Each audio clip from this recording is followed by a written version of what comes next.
ನಮಸ್ಕಾರ, ನೀವು ನೋಡ್ತಾ ಇದ್ದೀರಾ ಫಸ್ಟ್ ಐಟಿವಿ ನ್ಯೂಸ್. ಹೊಸ ವರ್ಷ 2025 ಜಾಗತಿಕ ವಿತ್ತ ಜಗತ್ತಿನ ಮುಂದೆ ಹೊತ್ತು ಬರಲಿದೆ ಸವಾಲು ಮತ್ತು ಅವಕಾಶ. ಇದೇ ಹೊತ್ತಿನ ವಿಶೇಷ. ನಾನು ಸುನಿಲ್ ಸಂಡೂರ್. ಈ ವರ್ಷ ಕೂಡ ಎಂದಿನಂತೆ ಅಸ್ಥಿರತೆ ಚಿಟಿಕೆ ಹೆಚ್ಚಾಗಿರಲಿದೆ. ಏರಿಳಿತಗಳು ಇಲ್ಲದಿದ್ರೆ ಹೊಸ ಅವಕಾಶಗಳು ಸಹ ಸೃಷ್ಟಿಯಾಗೋದಿಲ್ಲ. ಹೀಗಾಗಿ ಕುಸಿತದ ಜೊತೆಗೆ ಈ ವರ್ಷವೂ ಕೂಡ ಅವಕಾಶಗಳು ನಮ್ಮೆದುರು ತೆರೆದುಕೊಳ್ಳಲಿವೆ. ಅಂತಹ ಅವಕಾಶವನ್ನ ನಮ್ಮದಾಗಿಸಿಕೊಳ್ಳಬೇಕಾಗತ್ತೆ.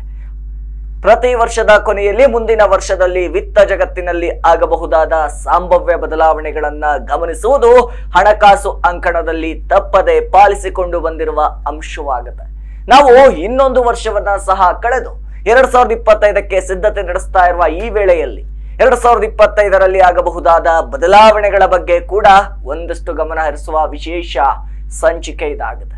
ನೆನಪಿರಲಿ ವೀಕ್ಷಕರೇ, ಇಂದು ಜಗತ್ತು ಒಂದು ಪುಟಾಣಿ ಹಳ್ಳಿ ಇದ್ದಂತೆ. ಹೀಗಾಗಿ ಮುಖ್ಯವಾಗಿ ಅಮೆರಿಕ, ಚೀನಾ, ಯುರೋಪಿಯನ್ ಯೂನಿಯನ್ಗಳಲ್ಲಿ ಆಗುವ ಬದಲಾವಣೆ ಭಾರತದ ಮೇಲೂ ಪರಿಣಾಮವನ್ನು ಬೀರುತ್ತದೆ. ಈ ವರ್ಷ ಕೂಡ ಎಂದಿನಂತೆ ಅಸ್ಥಿರತೆ ಚಿಟಿಕೆ ಹೆಚ್ಚಾಗಿರಲಿದೆ. ಏರಿಳಿತಗಳು ಇಲ್ಲದಿದ್ದರೆ ಹೊಸ ಅವಕಾಶಗಳು ಸೃಷ್ಟಿಯಾಗೋದು ಸುಳ್ಳಿನ ಮಾತಾಗಿದೆ. ಹೀಗಾಗಿ ಕುಸಿತದ ಜೊತೆಗೆ ಈ ವರ್ಷವೂ ಕೂಡ ಅವಕಾಶಗಳು ನಮ್ಮೆದುರು ತೆರೆದುಕೊಳ್ಳಲಿದೆ. ಅಂತ ಅವಕಾಶವನ್ನ ಮಾತ್ರ ಮತ್ತೊಮ್ಮೆ ಹೇಳುತ್ತಿದ್ದೀವಿ, ನಮ್ಮದಾಗಿಸಿಕೊಳ್ಳಬೇಕಾಗಿದೆ. ಅಮೆರಿಕದ ಆರ್ಥಿಕತೆ ಮುಂದಿದೆ ಬಹಳ ದೊಡ್ಡ ಸವಾಲು. ನಿಮಗೆಲ್ಲ 2024ರಲ್ಲಿ ಆದ ವಿದ್ಯಮಾನಗಳ ಅರಿವಿರುತ್ತದೆ. ಅಮೆರಿಕ ದೇಶ ತೀವ್ರ ಹಣದುಬ್ಬರದಿಂದ ಬಳಲ್ತಾ ಇದೆ.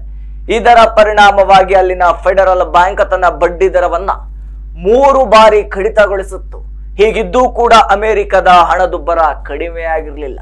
ಹೀಗಾಗಿ 2025ರಲ್ಲಿ 2 ಬಾರಿ ಬಡ್ಡಿ ದರವನ್ನ ಕಡಿತಗೊಳಿಸುವ ಚಾನ್ಸಸ್ ಇದೆಯಂತೆ.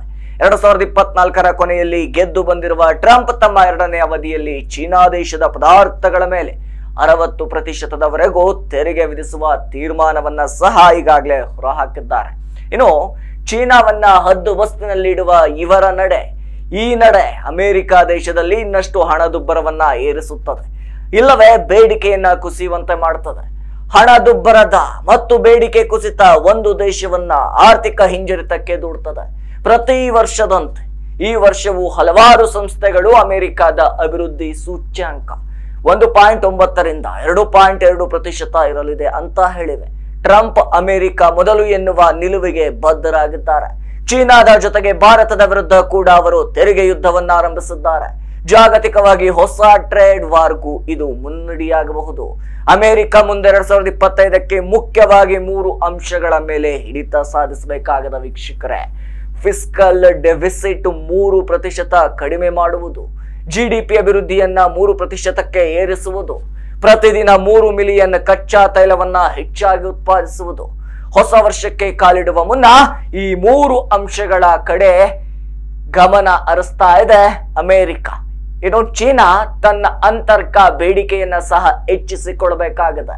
ಅಮೆರಿಕ ದೇಶದಲ್ಲಿ ಟ್ರಂಪ್ 2ನೇ ಬಾರಿಗೆ ಅಧಿಕಾರ ಹಿಡಿದ ನಂತರ ಚೀನಾ ದೇಶದ ವಿರುದ್ಧ ಟ್ರೇಡ್ ವಾರ್ ಶುರು ಮಾಡಿದ್ದಾರೆ. 2017ರಲ್ಲಿ ಇದೇ ಟ್ರಂಪ್ ಚೀನಾವನ್ನ ಮಣಿಸೋಕಾಗಿದ್ದಿಲ್ಲ. ಇಂದಿಗೆ ಚೀನಾ ದೇಶದ ಕತೆ ಕೂಡ ಬೇರೆಯಾಗಿದೆ. ಚೀನಾದಲ್ಲಿ ರಿಯಲ್ ಎಸ್ಟೇಟ್ ಕುಸಿತದ ಪ್ರಭಾವ ಬಹಳ ಹೆಚ್ಚಾಗಿದೆ. ಚೀನಾ ತನ್ನ ಡೊಮೆಸ್ಟಿಕ್ ಬೇಡಿಕೆಯನ್ನ ಗಣನೀಯವಾಗಿ ಏರಿಸಿಕೊಂಡಿದೆ. ಆದರೂ ಅಮೆರಿಕ ಟ್ರೇಡ್ ಶುರು ಮಾಡಿದ ಹಿನ್ನೆಲೆಯಲ್ಲಿ ಚೀನಾ ಮಾತುಕತೆಗೆ ಮುಂದಾಗಿದೆ. ಚೀನಾ ತನ್ನ ಬಿಗುಮಾನ ಬಿಡದೆ ಹೋದ್ರೆ ಅಮೆರಿಕ ದೇಶದ ಜೊತೆಗೆ ಟ್ರೇಡ್ ಡೆಫಿಸಿಟ್ ಉಂಟಾಗ್ತದೆ. ಇದು ಚೀನಾದ ಆರ್ಥಿಕತೆಗೆ ಒಳ್ಳೆಯದಾಗಿಲ್ಲ ವೀಕ್ಷಕರೇ. ಕಳೆದ 4 ವರ್ಷದಿಂದ ನಲುಗ್ತಾ ಇರತಕ್ಕಂತ ಚೀನಾದ ಎಕನಾಮಿಕ್ ಇದು ಬಹಳ ದೊಡ್ಡ ಪೆಟ್ಟು ನೀಡುತ್ತದೆ. ಹಾಗೆಂದು ಅಮೆರಿಕ ಬಲಿಷ್ಠವಾಗಿದೆ ಎಂದಲ್ಲ ವೀಕ್ಷಕರೇ. ಇಂದಿಗೂ 2 ದೇಶಗಳು ಕೂಡ ಮಾತುಕತೆಗೆ ಕೂರಬೇಕು. ಅಡ್ವಾಂಟೇಜ್ ಅಮೆರಿಕಾಗೆ ಎನ್ನಬಹುದಾಗಿದೆ ಈ ವಿಚಾರದಲ್ಲಿ. ಇನ್ನು ಯುರೋಪಿಯನ್ ಯೂನಿಯನ್, ಇದರ ಬಗ್ಗೆ ನೋಡ್ತಾ ಹೋಗೋದಾದ್ರೆ ಈ ವರ್ಷವೂ ಕೂಡ ಯುರೋಪಿಯನ್ ಯೂನಿಯನ್ ನಲ್ಲಿ ಹಣದುಬ್ಬರ ಕಡಿಮೆಯಾಗಲಿದೆ. ಹಣದುಬ್ಬರ 0ಯ ಸನಿಹಕ್ಕೆ ಬರಲಿದೆ. ಇದು ಕೂಡ ಉತ್ತಮ ಬೆಳವಣಿಗೆ ಆಗಿಲ್ಲ ಜಗತ್ತಿನಲ್ಲಿ. ಹಣದುಬ್ಬರದ ಅಲ್ಪ ಪ್ರಮಾಣದಲ್ಲಿ ಇದ್ದಾಗ ಮಾತ್ರ ಎಕನಾಮಿಯಲ್ಲಿ ಅಭಿವೃದ್ಧಿಯನ್ನ ಕಾಣಬಹುದು. ವಿವಿಧ ಏಜೆನ್ಸಿ ನೀಡುವ ರೇಟಿಂಗ್ ಪ್ರಕಾರ 1.5ರಿಂದ 1.8% ಅಭಿವೃದ್ಧಿ ಕಾಣ್ತದೆ ಅಂತ ಹೇಳಲಾಗ್ತದೆ.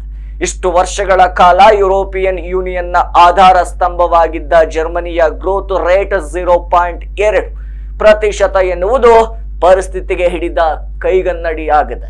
ಜಾಗತಿಕ ಆಟೋಮೊಬೈಲ್ ಮಾರುಕಟ್ಟೆಯನ್ನ ಅಕ್ಷರಾಂಶ ಆಳುತ್ತಿದ್ದಂತಹ ಜರ್ಮನ್ ಕಾರು ಉತ್ಪಾದಕರು ಚೀನಾ ಮತ್ತು ಅಮೆರಿಕ ದೇಶದ ಕಾರು ಉತ್ಪಾದಕರಿಗೆ ಮಾರುಕಟ್ಟೆ ಶೇರ್ ಬಿಟ್ಟು ಕೊಡುತ್ತಿರುವುದು ಇದಕ್ಕೆ ಪ್ರಮುಖ ಕಾರಣವಾಗಿದೆ.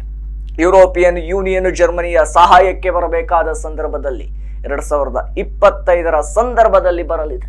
ಆಟಕ್ಕುಂಟು ಲೆಕ್ಕಕ್ಕಿಲ್ಲ ಎನ್ನುವಂತೆ ಕಂಡರೂ ರಷ್ಯಾವನ್ನು ಕೂಡ 2025ರಲ್ಲಿ ನಿರ್ಲಕ್ಷಿಸುವಂತಿಲ್ಲ. ರಷ್ಯಾ ದೇಶದಲ್ಲಿ ನಿಲ್ಲದ ಯುದ್ಧದ ಕಾರಣ ತನ್ನ ಆರ್ಥಿಕತೆಯನ್ನ ಉತ್ತಮಗೊಳಿಸುವ ಬಗ್ಗೆ ಹೆಚ್ಚಿನ ಒತ್ತು ನೀಡಬೇಕಾಗ್ತದೆ. ಕಚ್ಚಾ ತೈಲ ಉತ್ಪಾದನೆಯ ವಿಚಾರದಲ್ಲಿ ಒಂದಷ್ಟು ಜಾಗತಿಕ ಆಟವನ್ನು ಕೂಡ ರಷ್ಯಾ ಆಡಬಹುದಾಗಿದೆ. ಇದರ ಜೊತೆಗೆ ಬ್ರಿಕ್ಸ್ ಒಕ್ಕೂಟದ ಮೂಲದ ಹೊಸ ಗ್ಲೋಬಲ್ ಕರೆನ್ಸಿ ಏನಿದೆ ಆ ಕರೆನ್ಸಿ ತರುವ ಯೋಚನೆ ಸಹ ಮಾಡಬಹುದಾಗಿದೆ. ಗ್ಲೋಬಲ್ ಕರೆನ್ಸಿ ಮಟ್ಟಕ್ಕೆ ಅಲ್ಲದಿದ್ರೂ ಸಹ ಬ್ರಿಕ್ಸ್ ಒಕ್ಕೂಟದಲ್ಲಿ ಮತ್ತು ಆಫ್ರಿಕನ್ ಒಕ್ಕೂಟದ ನಡುವೆ ನಡೆಯುವಂತ ವಹಿವಾಟನ್ನ ನಡೆಸೋದಕ್ಕೆ ಈ ಕರೆನ್ಸಿ ಬಳಕೆಯಾದ್ರೂ ಸಾಕು ಎನ್ನಬಹುದಾಗಿದೆ. ಅದು ಡಾಲರ್ಗೆ ಬಹುದೊಡ್ಡ ಪೆಟ್ಟು ನೀಡುತ್ತದೆ. 2025ರಲ್ಲಿ ಬ್ರಿಕ್ಸ್ ಕರೆನ್ಸಿ ಬರುವ ಸಾಧ್ಯತೆ ಸದ್ಯದ ಮಟ್ಟಿಗೆ ಕಡಿಮೆ ಅಂತಿದ್ದಾರೆ ಆರ್ಥಿಕ ತಜ್ಞರು. ಆದ್ರೆ ಜಾಗತಿಕ ರಾಜಕೀಯ ತೆಗೆದುಕೊಳ್ಳುವ ತಿರುವುಗಳ ಮೇಲೆ ಸಂಭಾವ್ಯತೆಯನ್ನ ತಳ್ಳಿ ಹಾಕುವಂತಿಲ್ಲ ಅಂತಿದ್ದಾರೆ ಅದೇ ಆರ್ಥಿಕ ತಜ್ಞರು. ಒಪೆಕ್ ದೇಶಗಳಲ್ಲಿ ಕೂಡ ರಷ್ಯಾ ದೇಶಕ್ಕೆ ಉತ್ತಮ ಬಾಂಧವ್ಯವಿದೆ. ಹೀಗಾಗಿ ಜಾಗತಿಕ ಮಟ್ಟದಲ್ಲಿ ಇದು ಸಾಧ್ಯವಿಲ್ಲ ಅನ್ನೋ ಪರಿಸ್ಥಿತಿ ಸಹ ಇಲ್ಲದಂತಾಗಿದೆ. ಒಟ್ನಲ್ಲಿ ಇದೆಲ್ಲದರ ಅಡ್ವಾಂಟೇಜ್ ಭಾರತಕ್ಕೆ ಸಿಗುತ್ತಾ? ಹಾಗಾದ್ರೆ ನಮ್ಮ ದೇಶಕ್ಕೆ ಜಾಗತಿಕ ಅಸ್ಥಿರತೆಗಳ ನಡುವೆಯೂ ಭಾರತ ಜಗತ್ತಿನ ಹಾಟ್ ಫೇವರೇಟ್ ದೇಶ. 2025ರಲ್ಲೂ ಕೂಡ ಗ್ರೋತ್ ರೇಟ್ 6.2ರಿಂದ 6.7%ವರೆಗೂ ಇರಲಿದೆ ಅಂತ ಹಲವರು ರೇಟಿಂಗ್ ಸಂಸ್ಥೆಗಳು ಅಭಿಪ್ರಾಯ ವ್ಯಕ್ತಪಡಿಸಿವೆ. 2024ರಲ್ಲಿ ಭಾರತದ ಇಂಡಸ್ಟ್ರಿಯಲ್ ಪ್ರೊಡಕ್ಷನ್ ನಿರೀಕ್ಷಿತ ಮಟ್ಟದಲ್ಲಿ ಇರಲಿಲ್ಲ. ಆದ್ರೂ ಜಾಗತಿಕ ತಲ್ಲಣಗಳ ನಡುವೆ ಭಾರತದ ಸಾಧನೆ ಶ್ಲಾಘನೀಯವಾಗಿದೆ. ಭಾರತದ ಫಾರಿನ್ ಎಕ್ಸ್ಚೇಂಜ್ ರಿಸರ್ವ್ ಸಾರ್ವಕಾಲಿಕ ಏರಿಕೆ ಕಂಡು ಜಗತ್ತಿನಲ್ಲಿ 4ನೇ ಸ್ಥಾನ ಪಡೆದುಕೊಂಡಿದೆ. ಚೀನಾ, ಜಪಾನ್ ಮತ್ತು ಸ್ವಿಸ್ ದೇಶಗಳು ಭಾರತಕ್ಕಿಂತ ಈ ಲೆಕ್ಕಾಚಾರದಲ್ಲಿ ಮುಂದಿವೆ.